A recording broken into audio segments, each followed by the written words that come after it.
He thought he knew his wife after 20 years, but one night she drops a bombshell that turns his world upside down. Will their marriage survive a year of complete separation? Stick around for the unexpected twists.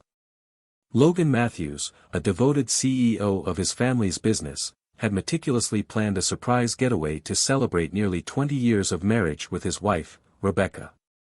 At 47, Logan had dedicated his life to expanding the family company, balancing his leadership responsibilities with a commitment to the community in Charlotte, North Carolina. He had built a stable, fulfilling life and felt it was the perfect time to commemorate this milestone. Evening, sweetheart, Logan greeted warmly, stepping into the kitchen after a long day. Rebecca looked up from her seat at the table, her expression guarded, as if she were holding something back. I thought you'd be home earlier, she commented coolly, her gaze shifting to the small blue envelope in his hand. What's with the blue envelope? Valentine's Day was last week. I had a few last-minute things to handle, Logan explained, setting down his briefcase. He tapped the envelope, his eyes bright with anticipation. I wanted to talk about this tonight with you. Taking a seat across from her, Logan noticed 2 glasses of red wine already poured.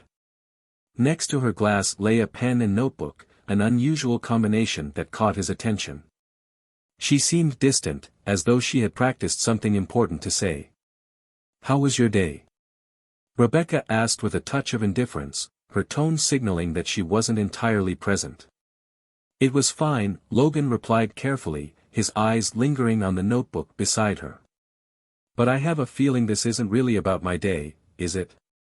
Rebecca exhaled deeply, gathering her thoughts. You're right, she began, her voice carrying a weight he hadn't expected. I've been thinking a lot, about my life, about us. I recently reconnected with some old college friends. Losing 2 close friends to cancer this past year has made me start questioning where I'm going with my life. She met his gaze directly, her eyes resolute. And that leads me to our marriage. Logan's face softened as his mind began to race, feeling the unease building. 20 years is a long time, Rebecca continued, her eyes drifting to the glass of wine in front of her. Some of my friends from college are on their 2nd, even 3rd marriages. She leaned back, her tone contemplative. It made me wonder, what keeps us together? And more importantly, what's going to keep us together in the future? Logan listened intently, trying to understand the depth of her words. I understand, he said, choosing his words carefully. I've thought about these things too. A lot of men my age go through what they call a midlife crisis, buying flashy cars or finding new hobbies. But I didn't take that path. I have a wonderful wife who keeps me grounded. How can I make this next phase of our lives even better? Rebecca gave him a faint smile. That's something I've always respected about you, Logan. You're thoughtful. Most men wouldn't even try to understand. She took a deep breath, her voice steady yet laced with a new resolve. But I think I know what I need to do. All my life, I've been part of someone else's story. First, it was my father's world, then college, and then this life we built, this house your parents gifted us as a wedding present. Being your wife has been wonderful, but I've never truly lived for myself. I feel like a character in someone else's life. Logan felt a pang in his chest, sensing the intensity behind her words. I need to discover who I am outside of this life, she said, her voice growing firm. If I don't, I feel like I'll lose myself completely. She paused, gathering herself before continuing. I want to take a break. I need a year, to live on my own, away from everything. A year without any contact, so we can both reflect on our lives. Logan stared at her, feeling his world start to crumble. No contact at all, he asked, his voice strained. I understand needing space, but nothing at all. That seems extreme. Rebecca nodded, her expression unwavering. It will be hard for both of us, she admitted. But I believe it's the only way I can truly understand who I am. After a year, we can meet and decide what comes next. Logan sat there, speechless, his thoughts swirling. The anticipation he'd felt earlier in the evening was now clouded with doubt and a creeping fear. Our lives are so tightly woven together, Rebecca continued, her tone calm but determined. Untangling them, even for a little while, will be hard.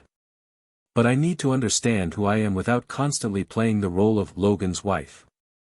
She then began describing her plan. They would each pursue their own interests and follow individual paths.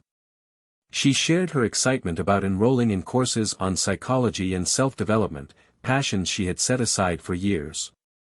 It's almost like a sabbatical, she said, her voice picking up a hint of enthusiasm. People in the military are separated for months, even years, and sometimes it brings them closer. I think this could help us, too. But Logan felt a chill. You mentioned living independently, and seeing other people, he began, a question heavy on his mind. Does that mean, dating others? Rebecca gave a faint, almost casual smile. Maybe, she replied softly. But I doubt anyone will be lining up to take me to fancy dinners. Logan's expression darkened, tension clear in his voice. And if you do meet someone, does that mean you'd? His voice trailed off, struggling to finish the sentence. Rebecca paused, then shrugged lightly. Maybe. How can I really know myself without exploring all aspects of independence? You've been the only man in my life, Logan. I need to see who I am on my own. Logan felt his patience fray. You seem to be forgetting something important, Rebecca. We're married. We made vows, to stand by each other, to commit fully. I've honored those vows, and I expect you to as well. Rebecca's expression didn't falter. We'll talk about what that commitment looks like, in a year. Let's see where we both are by then. Logan's frustration was rising. What if you fall in love with someone else? What if, after all this, I'm no longer the person you want to come back to? Oh, Logan, don't be so dramatic, Rebecca scoffed. It's just a temporary separation. When this is over, I think you'll actually be grateful. I'm doing this for us. Logan's mind was reeling. A full year without contact, without any assurances, it felt like an eternity. Why can't we try therapy together? He asked, looking for any middle ground. But Rebecca shook her head, resolute. Therapy won't be enough, Logan. I need to experience this myself, to learn who I am. If I don't do this now, I'll never truly come back whole. Logan's voice was barely above a whisper. I don't know if I can survive this. Rebecca's voice softened, but her resolve remained firm. Logan, a year of discomfort is better than a lifetime of resentment. In the end, we'll both be better for it. Logan looked down, feeling the weight of her words pressing on him. When are you planning to leave? He asked, his voice hollow. I've already put down a deposit on an apartment at Ridgeview Lofts, she replied, sounding more like she was handling a project than dismantling their life together. I'll start moving this weekend. Logan's heart sank. Can we at least talk this over more? Give it time before you make such a drastic move. Rebecca reached across the table, placing her hand gently on his. I'm grateful that you're willing to talk about it, she said softly. This time apart will make us stronger. I love you, Logan, and I'm doing this for us. Logan pulled his hand back, his voice heavy with hurt. You're giving me too much credit, Rebecca. I don't understand why you're doing this, and I don't agree with it. It feels like my feelings don't even matter. Without another word, Logan rose from the table, his mind spinning. I'm overwhelmed, Rebecca. I need time to process this, he admitted, his voice strained. Maybe we should sleep on it. Are you coming to bed, or has the separation already started? Not yet, Logan, she answered quietly. I have a few more things to arrange, but I'll join you soon. With a heavy heart, Logan climbed the stairs to their bedroom. He lay down, staring at the ceiling, his mind filled with confusion and heartache. Sleep wouldn't come, his thoughts were a tangled mess of unanswered questions. Later that night, Rebecca slipped quietly into bed beside him, pressing her body gently against his. She kissed his shoulder, and he felt the warmth of her tears on his skin as she whispered, "I'm so sorry, Logan." "I'm sorry too, Rebecca," he murmured, his voice barely audible. "I love you," she whispered, her words thick with emotion. After a pause, Logan asked, "Is this the last time I'll hear you say that?" Her voice was soft but filled with hope. "I'm leaving to become a better wife, a better partner, and I will come back." The next morning, Logan woke earlier than usual. For the first time in years, he didn't prepare Rebecca's morning coffee. Instead, he left the house quietly, got into his car, and drove to meet his closest friend, Jason. Logan needed perspective, advice from someone who knew him best. As they settled into a booth at Harbor Cafe, a favorite spot from their college days, Logan poured out the details of Rebecca's plan. Jason listened in silence, his expression growing serious. "Honestly, Logan, it sounds like she's testing the waters," Jason said, choosing his words carefully. "She wants to see what else is out there, but she's leaving you on standby, like a safety net. If things don't work out, she'll come back and act like it's all for self-growth. Right now, she's keeping you as a fallback." Logan felt his chest tighten. "How do I stop her from treating me like a backup plan?" "Let her go," Jason replied, his tone firm. "But don't wait around. The moment she moves out, file for divorce. Show her that if she's leaving, you won't be here waiting for her when she decides to return. Divorce takes time to process. If by the end of the year you still want her back, don't sign the final papers. But don't sit around hoping. Make it clear that she can't have it both ways." Logan sat quietly, absorbing Jason's advice. "You really think that's the best way?" he asked, searching his friend's face for any sign of doubt. Jason nodded. "Think about it.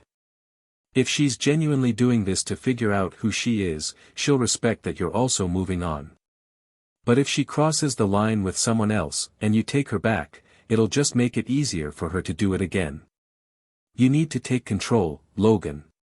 Don't let your emotions drive you." Later that afternoon, Logan left a local car dealership, Sunset Motors, with a sleek, black convertible, a sudden purchase that felt both exhilarating and defiant. "If my life's going to change, I might as well enjoy it," he joked to himself, feeling a spark of independence. When he returned home that evening, Rebecca was there, pacing the living room with a look of concern. "Logan, where have you been?" she asked, her voice tinged with worry. "I missed you this morning. I've been thinking about everything, and maybe we should talk more." Logan kept his tone steady. "I needed some time alone to think. Took a drive, cleared my head. I've done a lot of thinking, too." Rebecca softened, looking at him with a glimmer of hope. "I could take tomorrow off if you want to talk things through," she offered. "I know I dropped a lot on you all at once, and I'm scared, for us."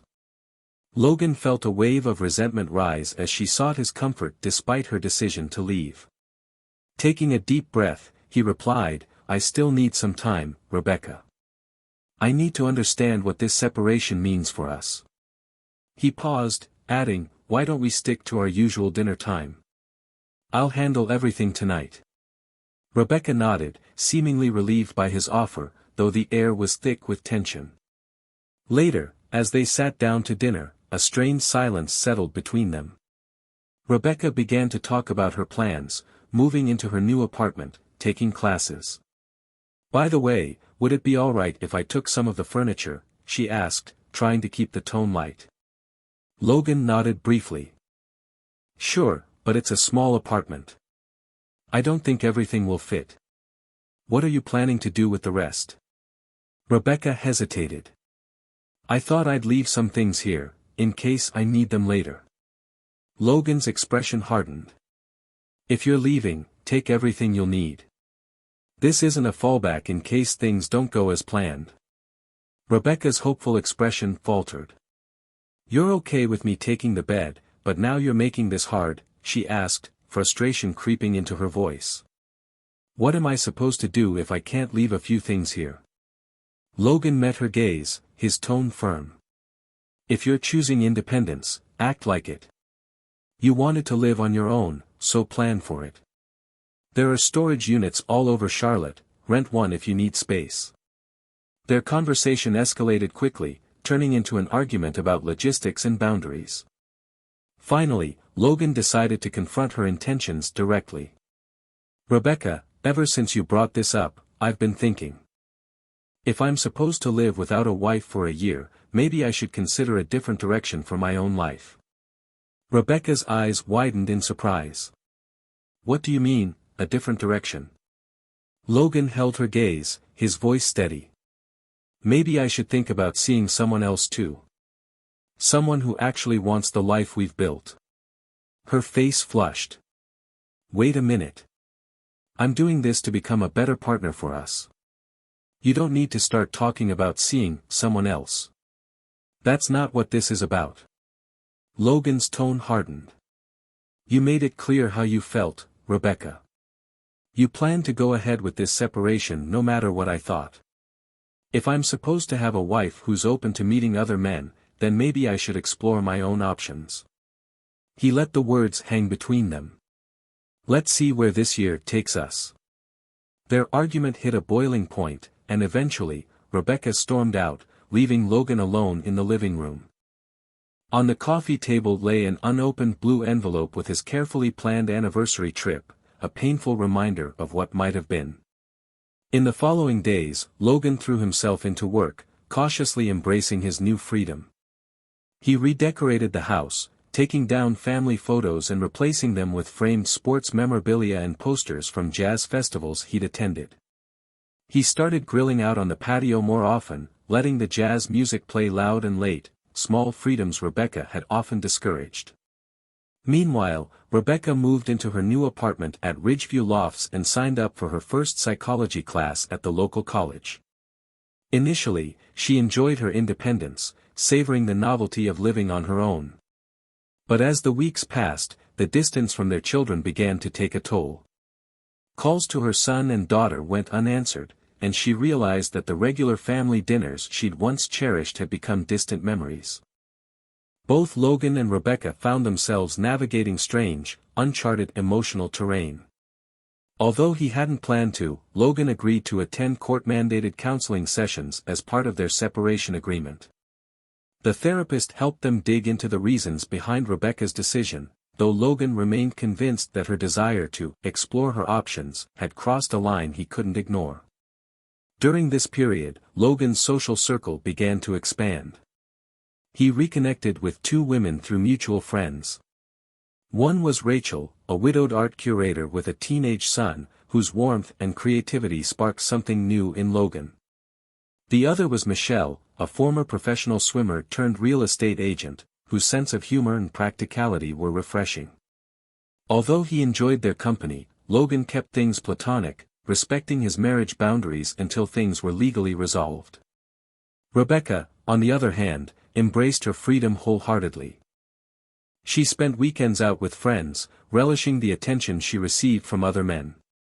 It felt liberating to make decisions for herself. However, a chance encounter with a charismatic man named Jake at a downtown jazz club led to an unexpected connection. Their chemistry was undeniable, and what began as casual conversation gradually blurred into something deeper, a companionship that tested the boundaries of her year of independence. As the months wore on, Logan and Rebecca's paths continued to diverge. By the time their year of separation neared its end, Rebecca felt confident that Logan would be waiting to welcome her back with open arms. She imagined a reunion, believing this period of self-discovery would renew their marriage. But Logan had changed in ways she hadn't anticipated. Her emotional and physical distance had created a rift that felt unbridgeable. The breaking point arrived when their daughter, Madison, discovered photos of Rebecca with Jake. Madison was devastated, and the discovery shattered any remaining connection between Rebecca and her children, driving a painful wedge into their relationship. Finally, the day arrived for Logan and Rebecca's scheduled meeting at a law office. Rebecca arrived early, dressed in a carefully chosen outfit meant to convey confidence. She held on to hope that Logan would forgive her and agree to give their marriage a second chance. Logan arrived soon after, setting a familiar blue envelope on the table between them. "Sorry for the delay," he said, his tone polite but distant. After a few greetings, the lawyers initiated the divorce proceedings, placing the papers in front of them for signing. Once the paperwork was finalized, Logan looked at Rebecca, his expression unreadable. "Is there anything you'd like to say?" he asked, his tone calm but detached. Rebecca took a deep breath, fighting to steady her emotions. "Logan, this year was hard without you. But I feel like I've grown, and I understand what our marriage means. Thank you for giving me this time. I'm committed to us now, more than ever. Please, let me prove my loyalty to you." Logan listened, his face impassive. When she finished, he responded in a measured tone, "Trust is everything, Rebecca. Without it, love can't survive. That's why we're here, signing these papers today. I can only hope we both move forward honestly." He paused, then asked, "Can you honestly say you were faithful to me during this time?" Rebecca blinked, briefly taken aback, then replied quickly, "Yes, of course. I stayed true to you." Logan reached into the blue envelope and pulled out a photograph, placing it on the table in front of her. It showed her and Jake, looking far more than just friends. "Is this what you consider loyalty?" he asked, his voice laced with quiet disappointment. Rebecca's face turned pale as she stared at the photo, stammering, "That, it was nothing, Logan. Just a moment. It didn't mean anything." Without a word, Logan revealed a second, even more compromising photo. Her face flushed as she asked, panicked, Where did you get these? Were you spying on me?" Logan's tone remained cold.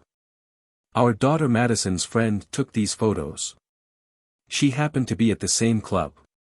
Madison found out, and it was humiliating for her to see her mother like this. Do you realize how that affected her?" Rebecca's expression crumbled, tears welling up in her eyes as the weight of her choices settled on her. Logan's voice grew sharper. "You wonder why our kids don't answer your calls? They know more than you think." Turning to his lawyer, Logan signed the divorce papers and slid them across the table. "File them," he said resolutely. Rebecca's voice grew desperate. "Logan, it was a mistake. It meant nothing. I never thought it would go this far. Please, don't do this." Logan's gaze was unyielding. "That's what makes it worse, Rebecca. That it meant nothing, yet you still went through with it. Do you understand how deeply that hurts?" Her shoulders slumped, and the reality of her choices set in. "Please, Logan. I want to be your wife again," she pleaded. "I promise I'll be faithful from now on. I don't want to end up alone. Please, forgive me." But Logan's decision was firm. Without another word, he gathered his belongings and walked out, her pleas fading as he left. That evening, Logan returned home alone, pouring himself a glass of whiskey as he reflected on the long, painful journey that had brought him here. The heartache, the doubts, the resilience he had found within himself over the past year, it all felt like a weight lifting. Finally, he was letting go. In the weeks that followed, Logan focused on the people who had supported him, his friends, his children, and even Rachel, whose warmth had become a comforting presence. Together, they began to build new memories, and slowly, a connection blossomed between them. Meanwhile, Rebecca faced a stark reality. Financially strained after the divorce, she moved to a modest apartment on the outskirts of town. Her attempts to reconnect with her children were met with silence, as they continued to heal from the hurt caused by her choices. Months passed, and Logan's life took on a renewed sense of purpose. He grew closer to his daughter, Madison, and found himself embracing each day with a renewed sense of optimism. On the one-year anniversary of their separation, he received a letter from Rebecca, filled with regret and a plea for forgiveness. Logan read the letter in silence, feeling a twinge of sadness for what they had once shared. He folded it and tucked it into a drawer, closing it on the past, and on the life he had finally left behind. As he continued forward, Logan found joy in the company of Rachel and the people who had been there for him all along, building a new life from the lessons he had learned and the resilience he had discovered within himself.